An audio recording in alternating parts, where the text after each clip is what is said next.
He got kicked out of our church, Oh, of good. course, Okay. because he Good. was in Texas in the pen. And when he come back, our church made this big song and dance about reconciliation and forgiveness.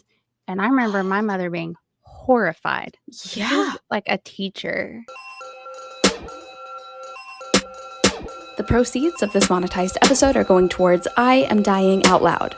Find out more in the description.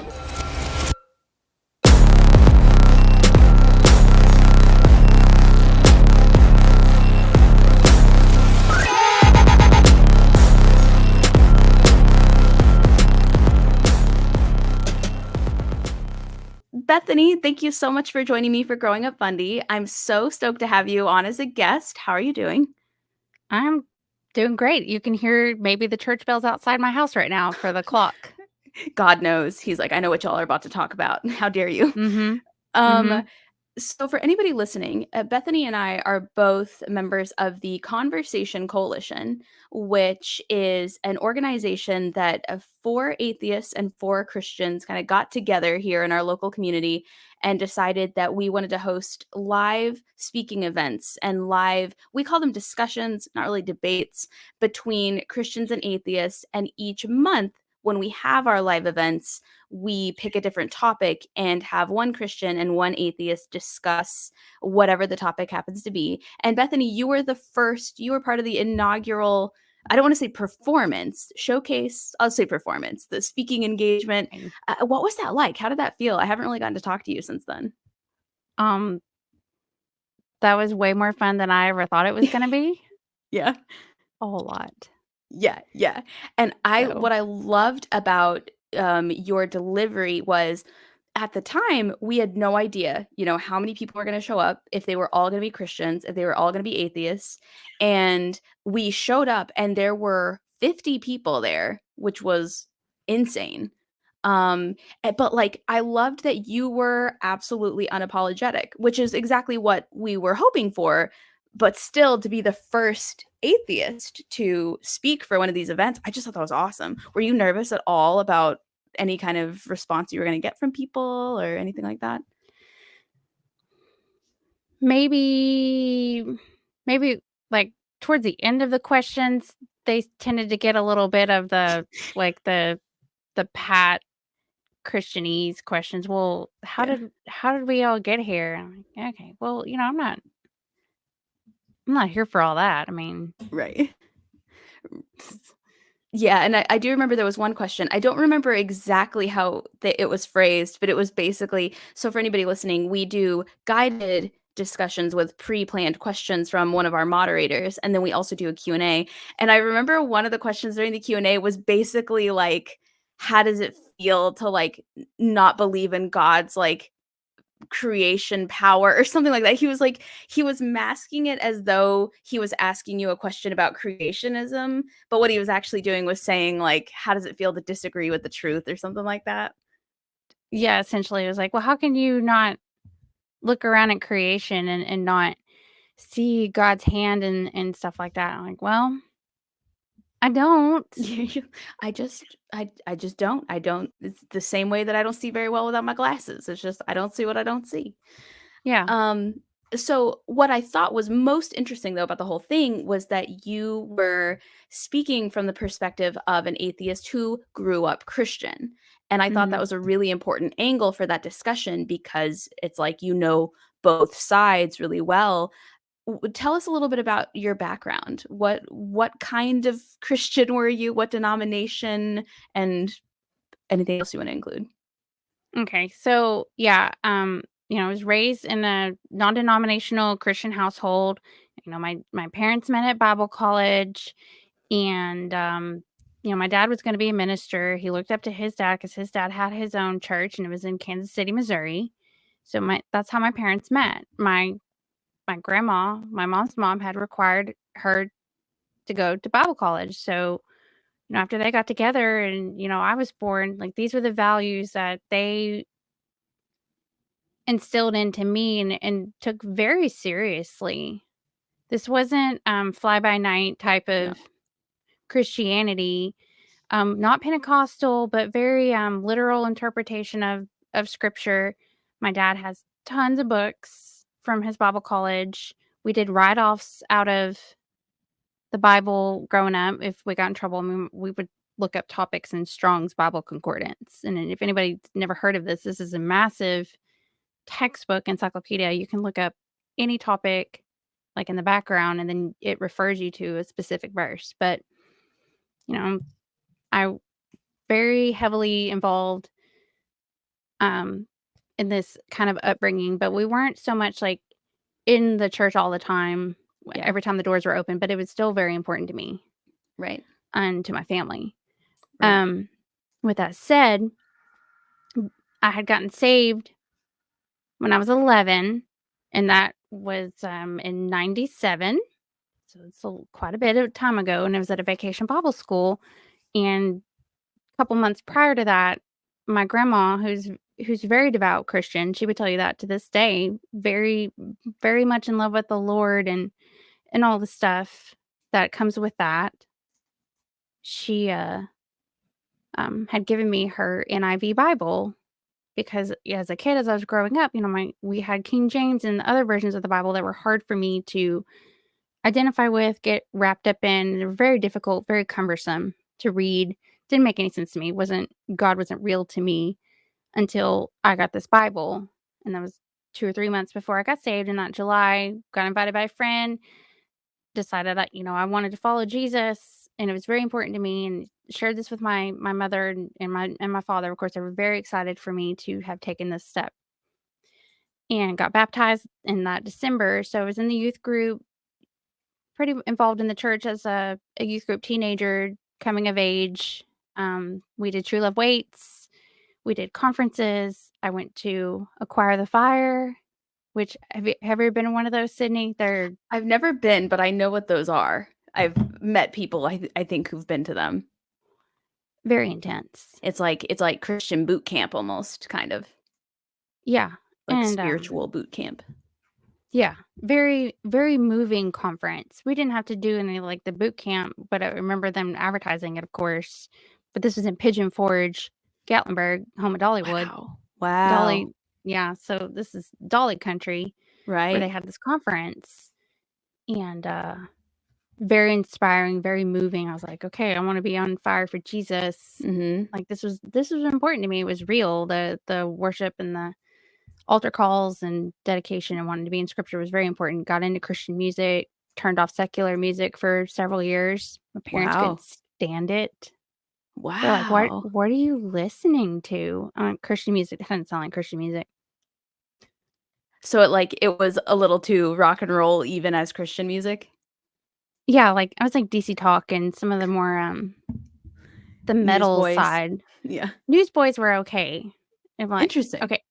And I'm gonna spoiler alert. I still listen to Five Iron Frenzy. That was one of my first Christian rock band concerts that I ever went to, and I still love them. Yeah. I will, I will go to Nashville. I went to Denver for their reunification tour where they got back together in 2012. Music is Wow. still awesome. Yeah. Still listen to it. So whatever. A little bit more progressive, a little bit more like socialist type of stuff, kind of Yeah. in their messages. My parents couldn't stand it. Right? They're like, oh, why would you do this? I'm like, I don't know what's wrong with y'all. Like, why can't I be in church more? Why are you not wanting to listen to Christian music radio all the time? That is interesting. I would have thought that they approved of it since it was Christian music. I mean, they did, but it was kind of like, ugh, Yeah. like I can't believe you would, be into this. Yeah. Well, it could be worse, I guess. I don't know. Yeah, it definitely could. Yeah, absolutely. Yeah. Yeah. So, growing up, all the way like through high school, I was, that kid that wanted to bring that Bible with us and get all the tracks from Sunday school where that has like a little devotional for the week, and you read it on the school bus and you're like, look at me, I love Jesus. What's wrong with y'all? But probably stuff started to shift probably more towards I was 17, 18, kind of more coming to close to graduation, starting to push back against my parents because it's like, guys, I'm almost an adult. I don't need whatever whatever y'all are trying to do, like, I don't need to be restricted, and I could never understand, and I stayed pure all the way through high school, and that was a very frustrating time in my life, and, And but that's the band and stuff interesting like kept me part. busy.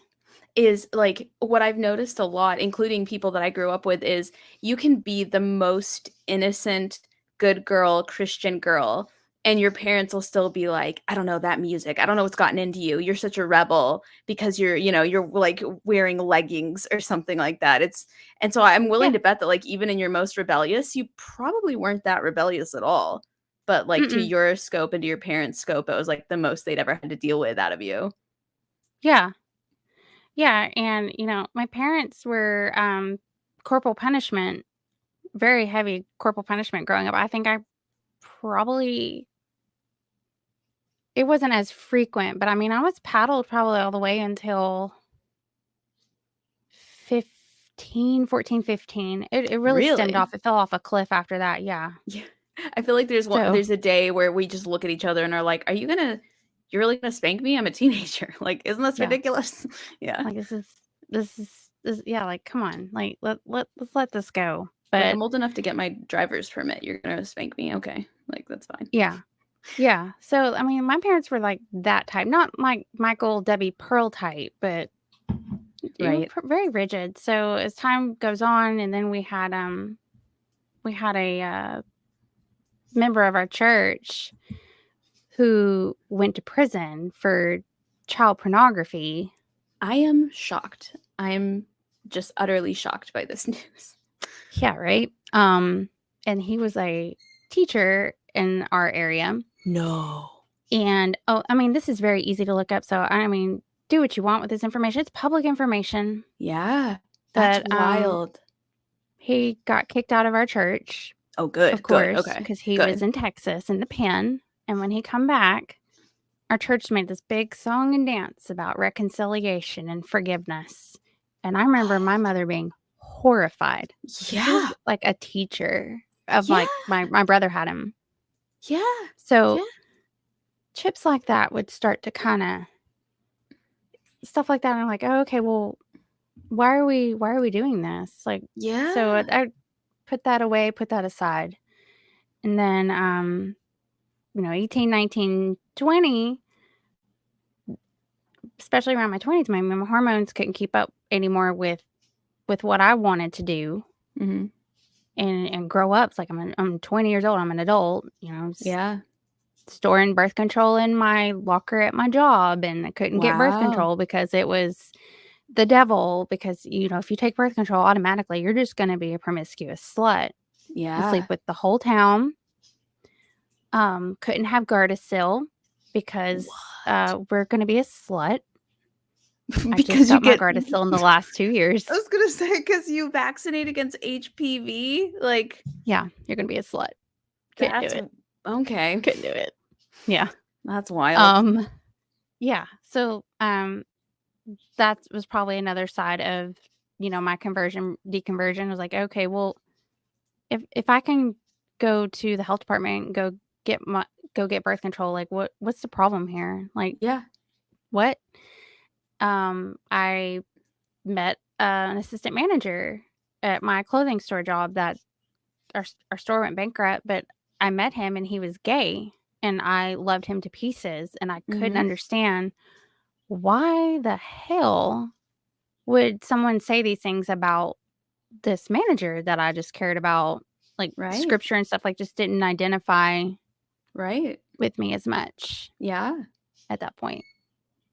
Interesting. And so at what point were you literally done? Were you like, "Okay, this is no longer part of my life?" Oh, I'm gonna try to shorten this up. T- well, and like I think I started working for Goodies, the clothing store, from like 2006. I started kind of the next 2 years. I kind of went towards agnostic. It's Mhm. like because I was married in 2007. At like And were 21 you because of both purity culture. I was gonna say, were you both Christians? Yeah. Hmm. Yeah, I would still identify myself as a Christian, even though I was definitely more agnostic at that point. Yeah. Um, Totally lost it. Okay, so 10 years or so, 7 I mean, I say in the last, like, 10 years, like, I just didn't think about religion again for a long time, and then, my mom and I had a falling out, after my first son was born. He was 6 months old, and that was in 2015. We had a falling out, and I found Christian counseling to try to figure out, like, what's going on, how to reconcile, how Mm. to deal with those emotions. A friend had recommended coworker had recommended this Christian counselor that was in my area, and developed a really good relationship with that therapist. I thought it was a good relationship. Learned a lot, learned a ton. And then towards the birth of my second child, which was in 2017, when I was pregnant with him, I started wrestling with codependency, trying to tackle that. But then I realized that, wait a minute, codependency and God and the things I was going as I was growing up were themes. I was like, wait a minute, what if I'm like codependent on God? And like we had to read this codependent book and it had like the 12 steps and it just didn't resonate with me. And I was like, I don't know. Like, what about this part about God? And I asked the therapist, like, I don't like the higher power. Like, I don't really want to rely on God as a higher power. Like, I think I can do this myself. That was a chip, you And know? was the Christian counselor actually a pretty good counselor, or did you feel like they were scoping way too much around the same biblical narrative that you'd always heard?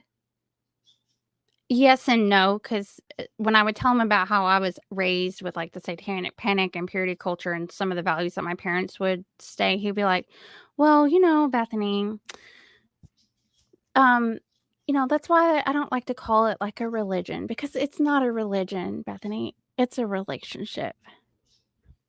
Oh, okay. What the hell does that even mean? My friend, do you mind if I look up the definition of religion right here in front of you? I might Yeah, that's but it's wild. not. But it's not, Sydney. It's just not, right? Okay. That's that sounds like something I a cult don't. leader would say. This Yeah. isn't a religion, it's a relationship. Yeah. So my husband and I were getting into fights about corporal punishment. And my kid was like a year and a half and he was walking. And I just pretty much decided from the first moment that I held my firstborn child, I was like, I can't spank my infant when he grows up. I don't care. I'm not doing this. Mhm. We're not going down this road. So we get into fights about that. And I bring it up in Christian counseling and it was a little bit of marriage counseling to go with it. And he's like, well, you should do all this. And I started questioning and that. And I was like, I don't know, man. So I started getting books and I started like reading like secular versions of like parenting and discipline. And that was a watershed. And I found Hemet Meta. And then I landed on the Thinking Atheist and Hemant is realized that awesome. yeah, He's great. yeah, Thinking Atheist led me to Seth, of course. And I found out all his stuff and realized that his upbringing was very similar to mine, especially with the satanic panic when I thought I was the only one.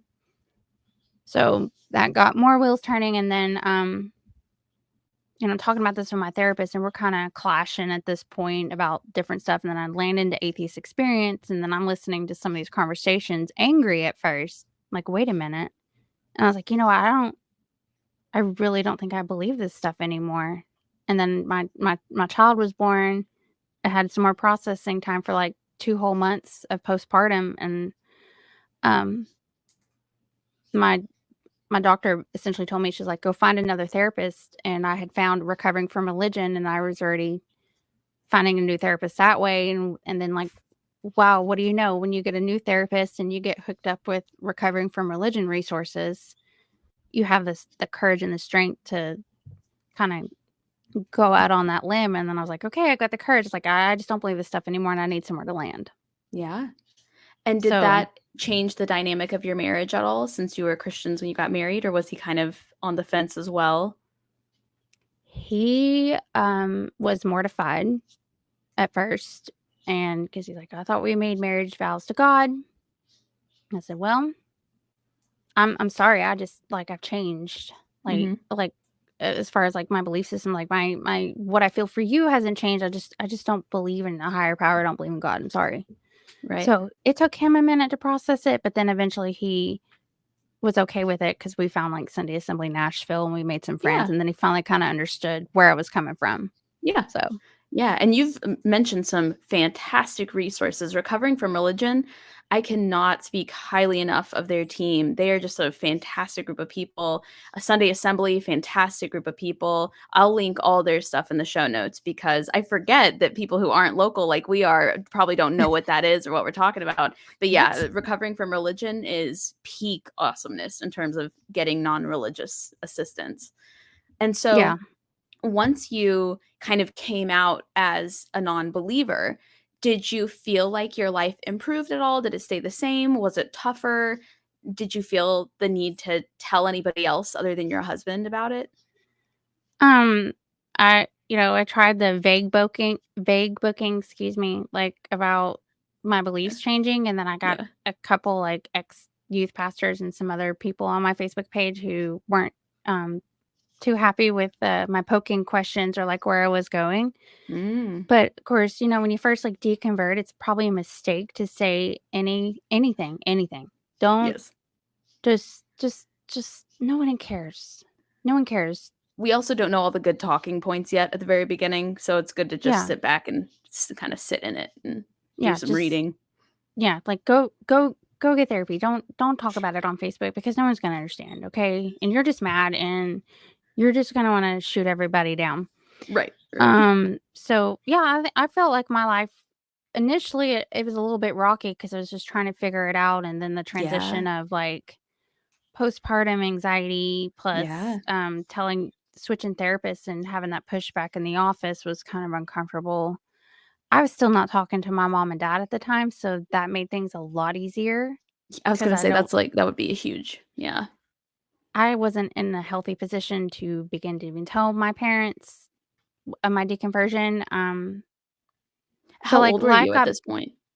20, 30. When was that? That was 2018 of May. So almost 33, 32. I was 32. I thought we were the same age all this time. I didn't even do the math earlier when you said 11 in 1997. This whole time I thought we were the same age. That's all right. Eh. And so then how did that end up, or how does it, I guess, currently impact how you guys raise your kids since one parent is religious and the other one isn't? Do you talk about it with them? Are they old enough to quite understand any of that yet? Well, my husband went through his own kind of wrestling thing in 2018, 2019 too. It took him Oh, about a wow. year. He realized that he was bisexual. Oh, wow. So, and we had found just working through our being more honest with ourselves and in Yeah. Sunday assembly and like the friends that we were hanging out with, and so he admitted to me finally in the last like few years ago. I think he's afraid of the word atheist, Mhm. but he wouldn't say that he's particularly religious. He would Spiritual. yeah, he would probably say agnostic if he had to put a label on it. He doesn't want to commit to that label. Yeah. But as far as like our kids go, he finally understood like where I was coming from and how, the science behind child rearing is kind of a big deal. So we Yeah. just I pitch things out to my oldest son all the time and my younger son too, and he's receptive to it because he's autistic. Um, he questions so much, Sydney, like all the time. Like he's That's constantly wonderful. asking me questions. He loves science, and I didn't do anything. I just kind of sat back and just let him figure out like what interested him. But Yeah. I just tell him like it's kind of important to ask questions. I'm glad you asked Yeah. questions. So I That's wouldn't say that awesome. he knows anything about God particularly, but he's having conversations now with friends and be like, "Mom, do you know, like, is the devil real or something about hell?" Or one of his friends is religious, I think, Yeah. pretty much. Like, that's just how he's raised, like, they can't help it. Yeah. And I said, "Well, Caden, you know, you don't really need to, worry about that. Like, they need to be able to prove to you that hell exists first and foremost." Yeah, that's right. Um, Lesson number 1, debate how it works. yeah, Burden of yeah, proof like is on them. yeah, like, if they can't prove it to you, then I don't worry about it. Listen, now if he gives you a hard time, he starts to bully you, you need to tell me, but Yeah. otherwise just be like, "Okay, well, how do you know that?" Keep it as Yeah. simple as that, you know? Yeah, yeah. That's really great, and I think also it's a really fantastic learning opportunity for teaching kids. Question everything, always ask. Anybody who tells you that you shouldn't ask so many questions is not somebody you wanna spend a lot of time with. Anybody who can't answer questions that they expect you to have answers for is not somebody who you should believe or follow or trust, right? That's really fantastic. And so, how did your life change then after that? Like, did that have anything to do with whether or not you speak to your parents? Did they ever find out if you were an atheist?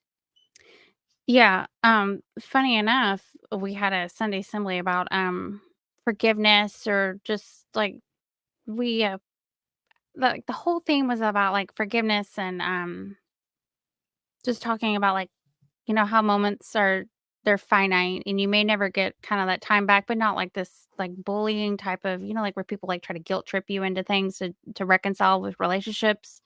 This one was, like, a totally different angle, and this was right before the pandemic, and they had played the song, In the Living Years by Mike and the Mechanics, and, like, if you ever listen to it, it brought I was in tears by, like, in a secular situation, like I was in church, like, it felt like that type of moving situation, like, with the music, and I thought about it, and I was like, "Okay, it's been a few years. I've had several years of therapy, like, let's see if we can just try to open the door and have conversations," because what I realized is after I became an atheist, I actually started to have a little bit more empathy and more compassion. I stopped seeing people as a mission field, like they needed to be converted. We need to get them on the team to go to heaven and stop looking them as sinful people who've fallen Yeah. into sin or whatever. I went beyond that. Like, no, this is like their humanity. And And isn't that weird? I had the same experience too, where the minute you're like, "Okay, I'm an atheist," I feel like I can speak to people a lot easier and, like, understand them so much better when we're on the polar opposite side. Do you think I don't know if this was your experience, but when I was growing up, I felt like Christians were more judgmental of the wrong types of Christians than they were of people who weren't Christians at all. And I always thought that was because at least an atheist, there's like a chance you can get them. There's a chance. But if they're a Baptist, they're just lost. They're just lost mhm, did you have that experience too? And maybe that's part of yeah, it when you drop that hands down. bias and you're no longer like us versus them, it's a lot easier to talk to people. Yeah. Yeah, yeah, hands down, and, when I learned about, like, the no true Scotsman fallacy and stuff like that, and I'm like, "Oh, man, that's all I ever heard growing up as a kid." Well, they're not a true Christian because they Yeah. wouldn't do XYZ or Yeah. whatever, what have you, but, Yeah. you know, it was weird because I told my mom, I said, "Isn't it?" Because my mom was like, "Oh, I prayed for this," and when we finally got reconciled and we started, like, making contact with each other and she's like, "Oh, I prayed for this. I was praying for the day that I'd be able to see you again or talk to you again, and I had a dream that I saw you and we were talking again," and and I know it was devastating for her, and I was like, "Yeah, mom, but isn't it kinda weird that if God spoke to me in a secular group with atheists where we don't believe in a higher power, we believe in humanity, but yet that's what shifted the tides?" Like, I don't know if there's anything a Christian could have said or done to help get me back to speaking with my mom. I don't know. Yeah, but see, that's where the Lord works the most is in the lion's den. That's That's where it. he found you That's it. at your Mhm. neediest and your lowest. You can tell I've been in Arkansas the last couple weeks. Um, That's alright. but that's very interesting. And so when she would say things like that, like I prayed that this would happen and now it's happening, and I prayed, what did that was that offensive to you in any way, or were you just like, whatever she wants to think? I now kinda laugh about it. I make jokes at kinda like both of our expenses, Yeah, like, yeah, not too hardcore, yeah. but I Not like do make jokes. ruthlessly. Yeah. Yeah, I'm like, "Okay, mom." And she's like, "Well, I love you and I pray, so I'm gonna pray for you." I'm like, "You just go right on You ahead." Now, 5 years ago, I would've been a total bitch. I don't know if I right. coulda done it. Right. I feel like there's a misconception that if you tell an atheist you're gonna pray for them, we, like, melt like the Wicked Witch of Yeah. the West or something. I Mm, think, like, okay. in the very beginning, I feel like we all have to go through that angry atheist phase where we're like, "Everybody's been lying to us. I'm gonna watch all the debate videos. I'm gonna, be just in my feelings and upset about it." Um, and then after a few years, we're like, "Eh, like, it's Yeah. fine. I'm not mad anymore." And I think a lot of people expect all of us to always be that angry atheist, so that when they're like, "Oh, I'm gonna pray for you," we're like, "How dare you? Keep your Mhm. prayers away." And it's like, no, if somebody wants to pray for me in any religion whatsoever, as long as it doesn't involve sacrificing another human being, I'm cool with it. That's fine. Thank you. I know that in your religion, that's a good thing. So thank you for doing that for me. Yeah. And of course, there's a distinction in my life, Yes. if you're gonna come at me hard and be like, "Well, you're just like demon possessed and you're lost," and they're like coming at you and like sending you the long paragraph post on Facebook, "What happened to you?" And it's a very like condescending Wow. finger wagging, Yeah. then that I draw the line at that. Oh Like yeah. I don't owe you Mm-mm. an explanation No, of why, absolutely not. like let's just not do that. Like, Yeah. that's different, and, bringing back tying back to secular, or to our con gosh, my brain is fried today from work. Our conversation coalition, I made a friend, and their approach was, like, sweet and meaningful and, like, actually human Yeah. interaction, like, as a person. So, like, those are the type of Christians I'm more than happy to Yeah. talk to. Yeah. Sincere, Absolutely. not trying to be Absolutely. like, "Well, honey, you're just gonna go to hell. I don't know what you want me to do." Right, right, and being an atheist or being agnostic does not equate hating Christians. You can choose to not participate in Christianity and not hate Christians.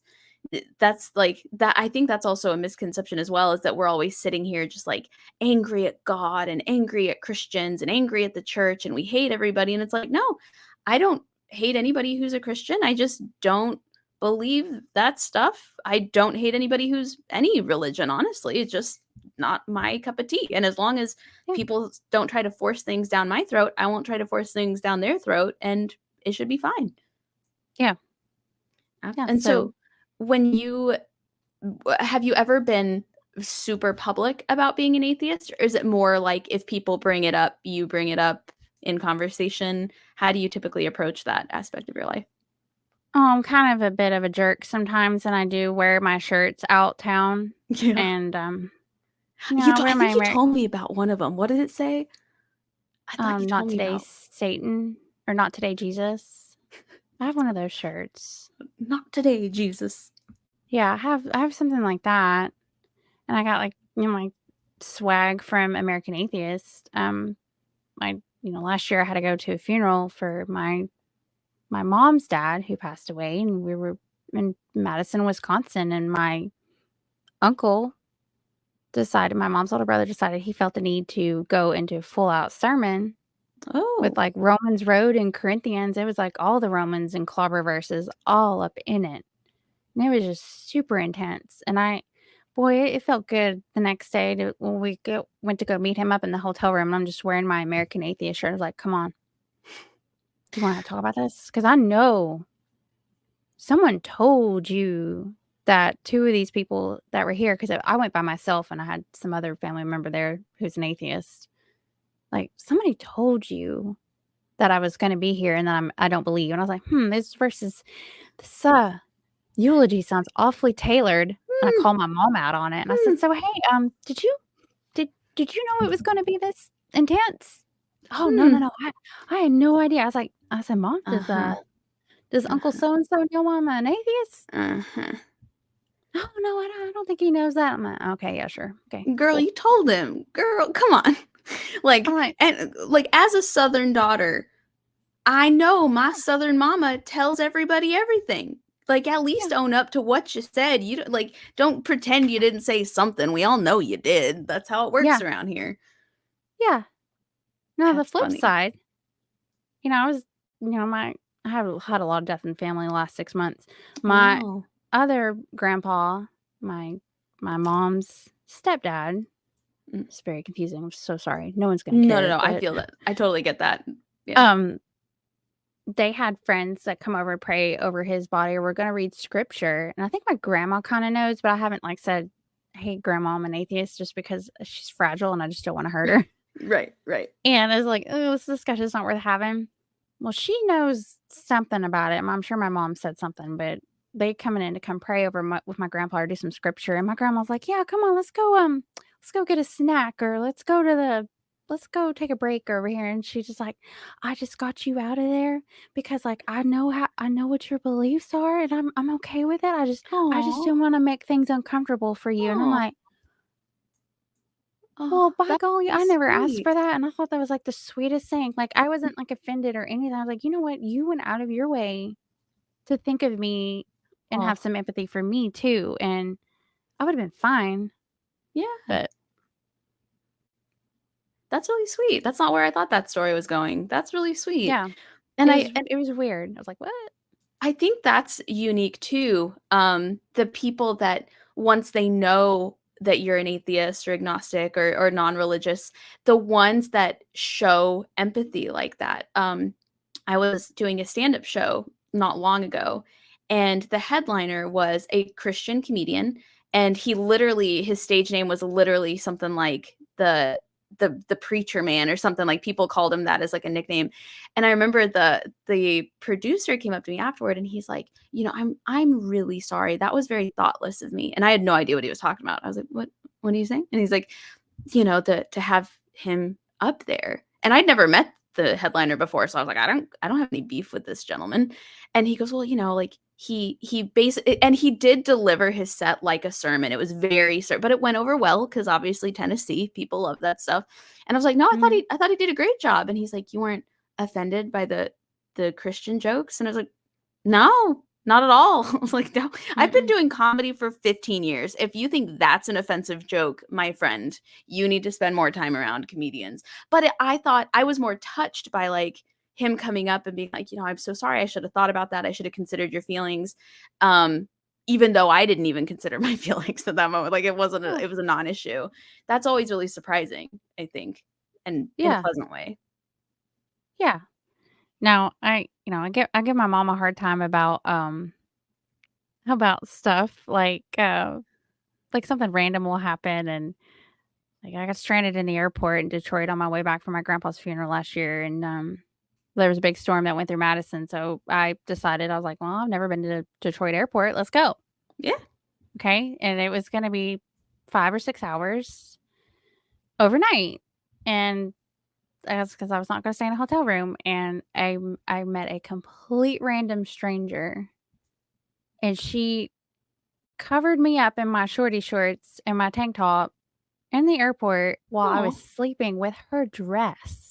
And wow. then later brought me a Delta Airlines blanket, and I told my mom about her, and she goes, "See, I was praying for you, and she just God sent you this woman." I said, "No, we were just really just stuck in the airport together, and we knew we had to get to Nashville." Yeah. Yeah. So funny.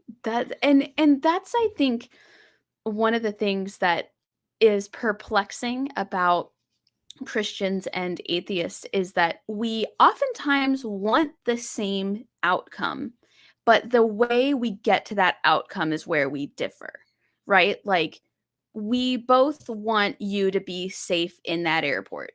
You are like, I'm going to hang out with where the women are, I'm going to keep my items on me, and your mom is saying, I'm going to pray that this is the outcome. Mhm. And it's interesting because, again, both of you want you to be safe and other people to be safe, but just the way that that's supposed to be made to happen is very different. Um Yeah. and it's so interesting to really get to the bottom of that. It's like, okay, so we both don't want people to suffer. We both want people to not, be in so much debt and things to be so expensive that they can't afford anything. We both want people to find joy and peace and happiness and love and to get married or whatever. Like, we all want people to just live their best life, but our ideas on how that happens is entirely different. Mhm. And it robs that woman's, like, humanity and her agency, saying Yeah. that, like, God influenced it, and I'm like, "No, just she was about my mom's age, Yeah. and her daughter was my age," and Yeah. so, Yeah. like, I can talk to strangers better now as an atheist. I couldn't do it as a Christian. It was Yeah. terrifying, which is so Isn't weird that because 'cause you're supposed to weird? be able to, like, Yeah. evangelize. Yeah, that's always super strange to me. And I wonder if it's because in order to deconstruct, there has to be a lot of introspection and I don't know. I don't know why that. I'm not quite sure why it is. One day maybe we'll be able to pinpoint exactly why that is, but I feel like that's a very common narrative, with the exception, of course, of the raging atheists we see on the internet, on like Reddit and stuff like that. But yeah, it is a lot easier to talk to people and to empathize with people for sure. Mhm.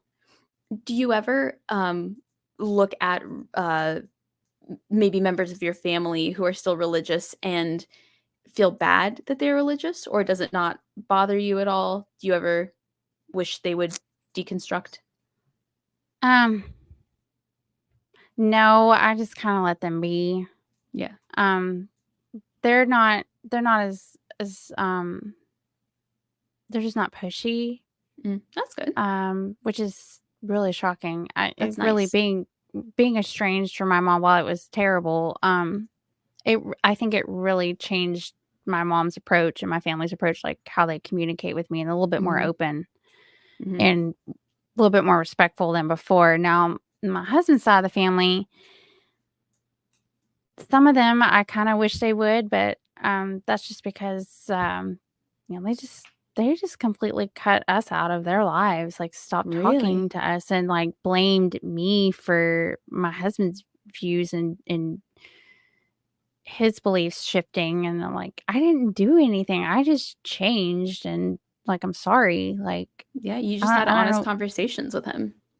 Yeah, yeah, and I was like, "Oh, this is just who we are," and when we started coming out and being a little bit more unapologetic and being asserting ourselves, I'm like, we're in our late 30s or mid-30s, we have 2 children, like, y'all need to quit envisioning us as these kids that y'all raised or teenagers. Like, I'm sorry, I think things change, but, like, them, I do sometimes wish they just kinda, like, back off and just be a little bit more empathetic.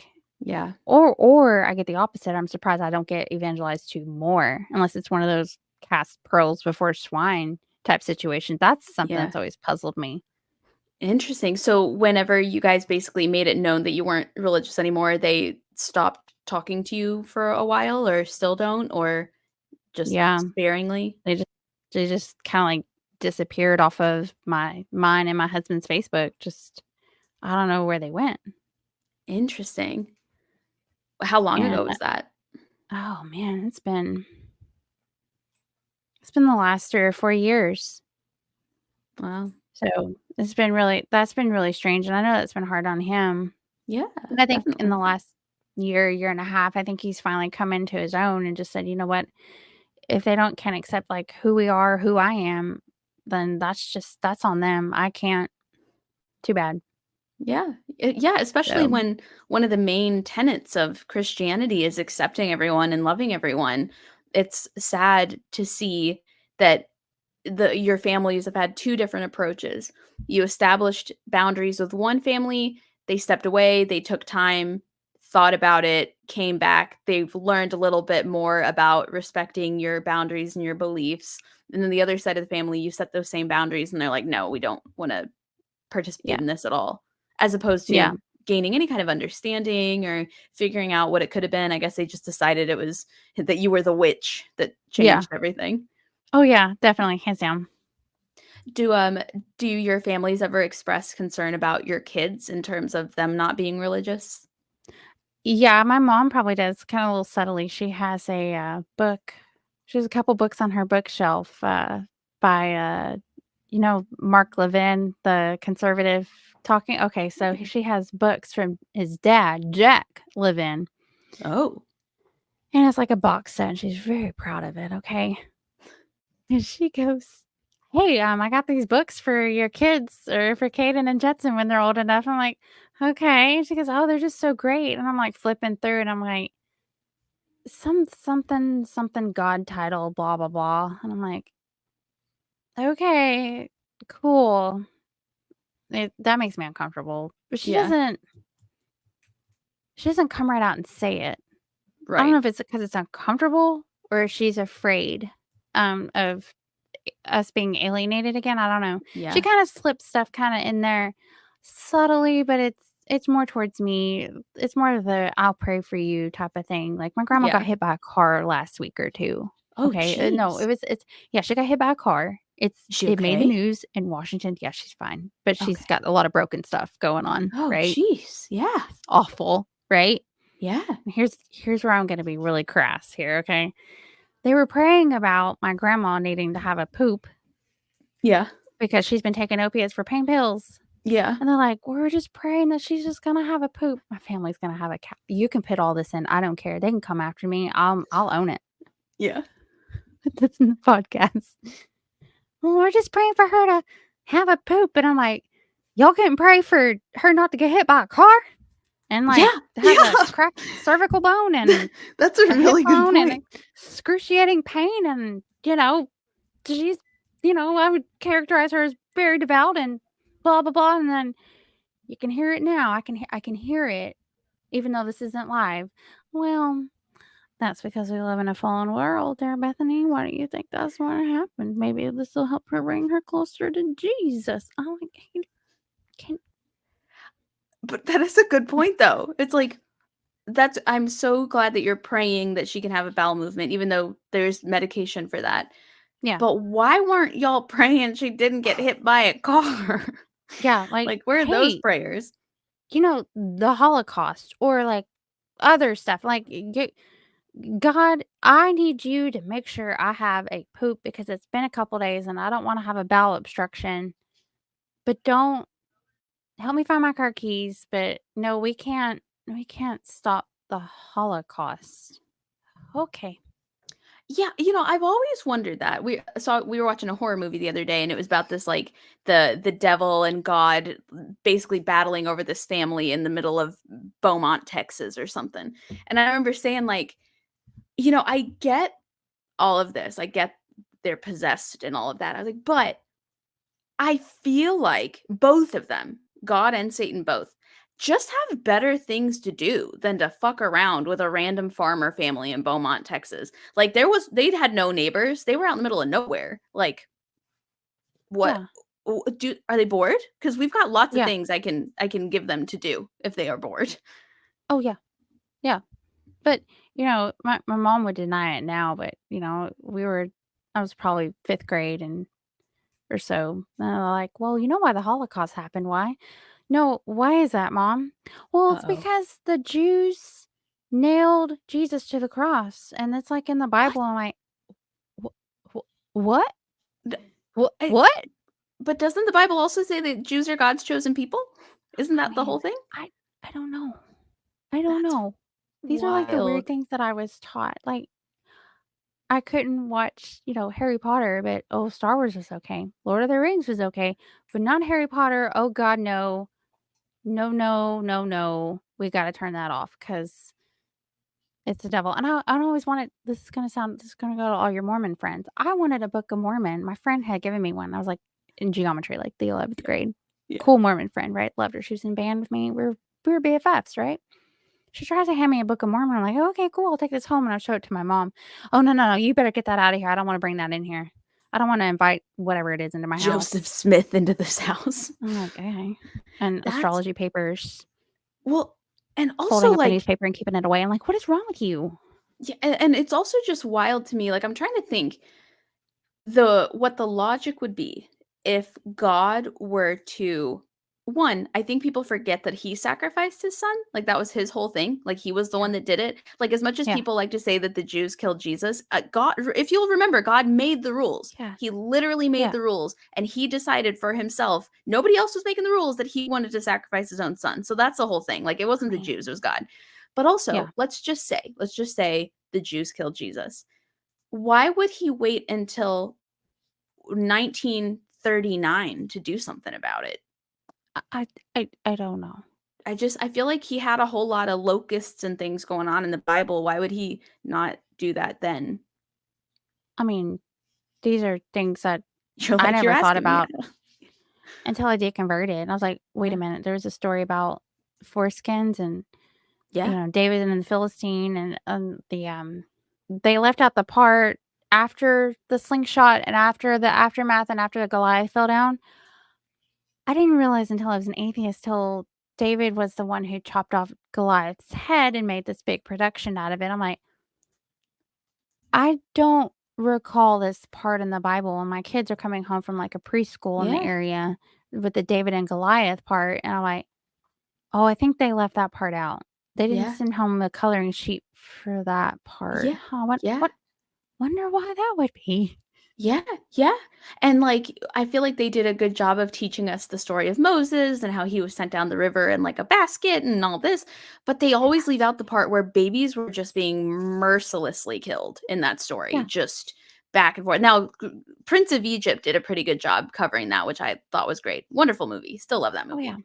Um, but, yeah, and it's just questions like that where you think to yourself we watch a lot of true crime, and at the end of the shows, they're always like, I'm just so grateful to God that he brought justice into this house and he brought us the answer to who killed our daughter. And I'm like, but what about the part where your daughter got killed? Yeah. You know?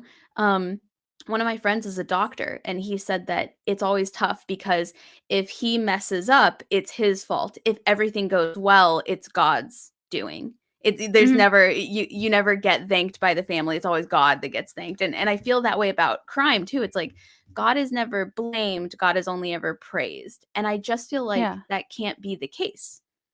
That Yeah. you at least gotta be like, "Hey, God, I'm thank you for allowing us to find out who the murderer was, but also can we talk a little bit about why you allowed my 22-year-old daughter or whatever to be savagely murdered? Can we talk about that for a second? Are we allowed?" Yeah, and, after I deconverted, I had friends who were, right on the cusp of it. They were pretty pretty big and pregnant, everything was fine.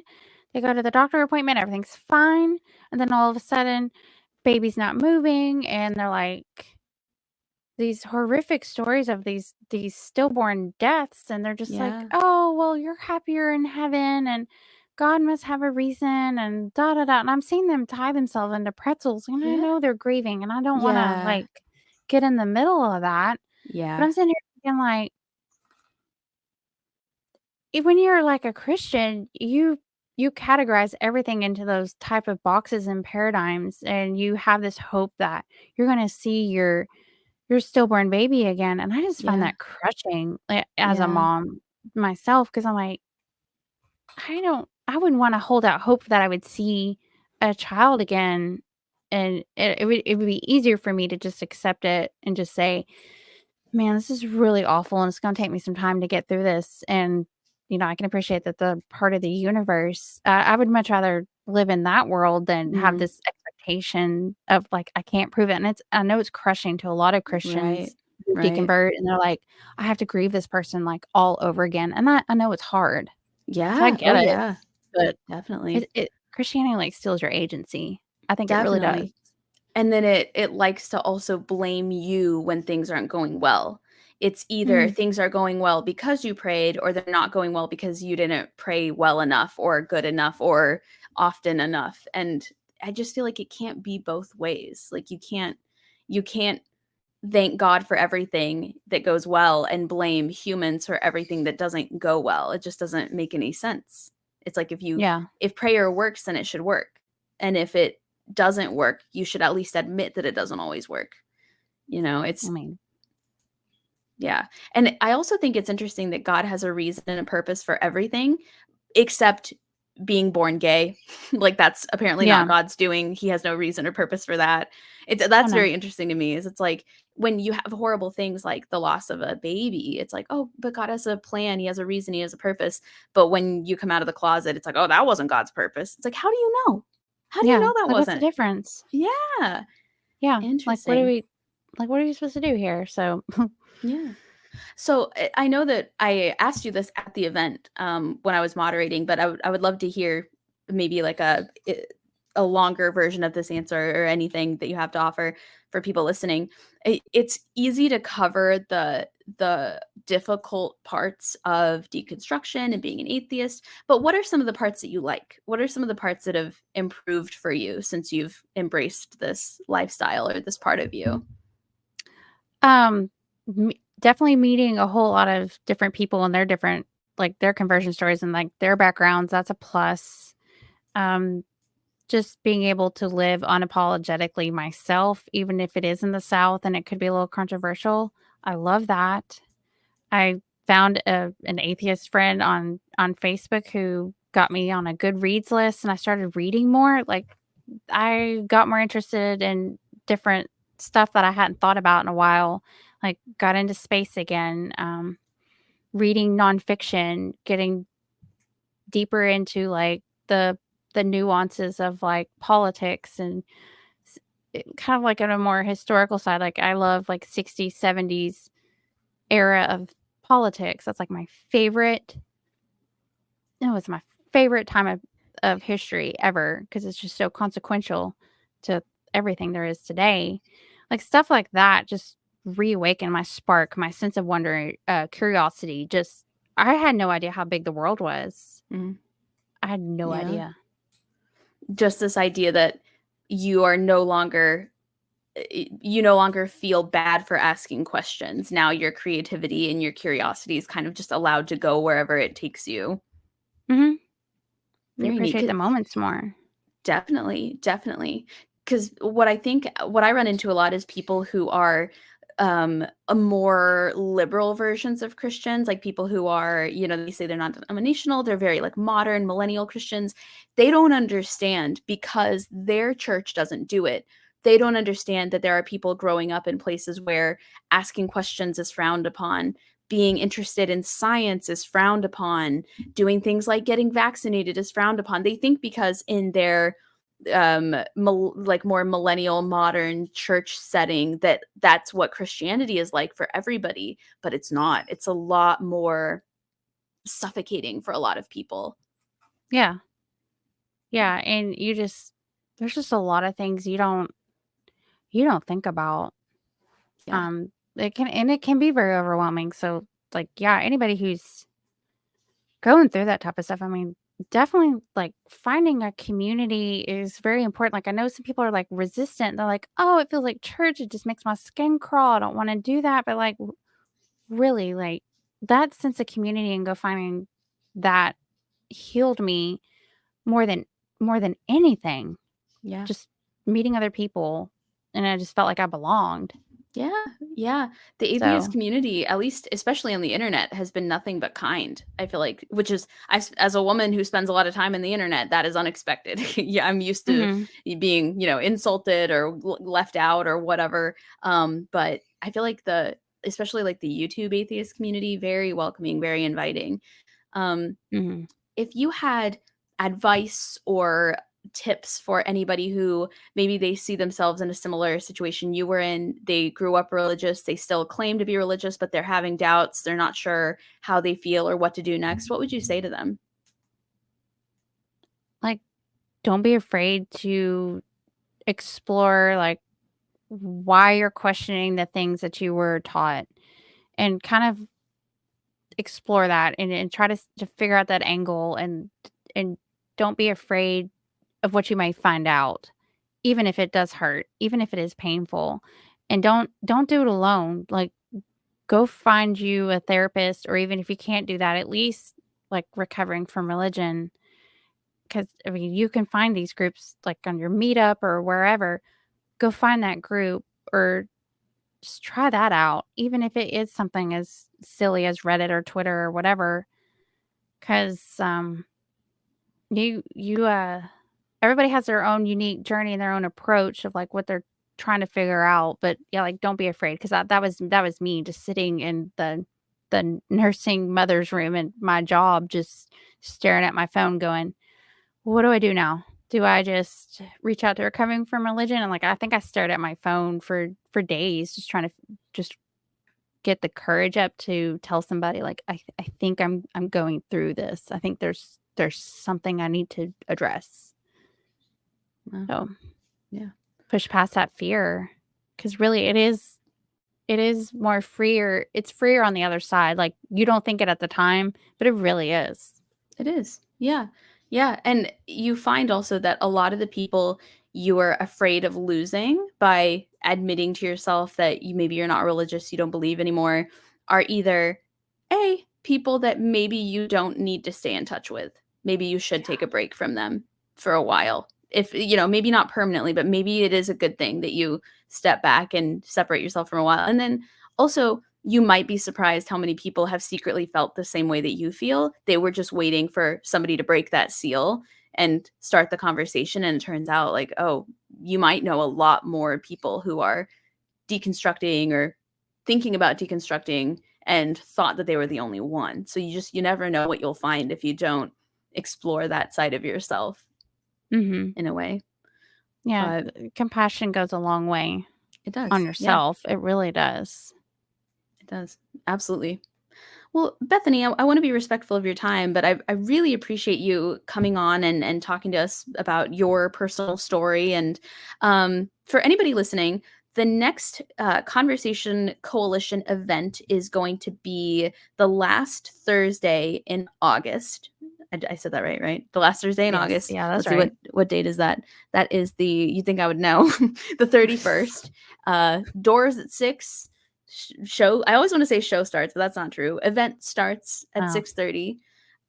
And you can, if you're in the Tennessee area, you're welcome to come to the Conversation Coalition and just sit and listen to the speakers or ask questions during the Q&A. I'll link the Facebook in the description here, and you can check out all the events. But Bethany was in the last one, and do you know if you're moderating any of the upcoming ones? I don't know. Okay, I guess we'll probably figure that out because I don't Yeah. actually know who is either. Yeah. Pitch it Um, out. I don't care.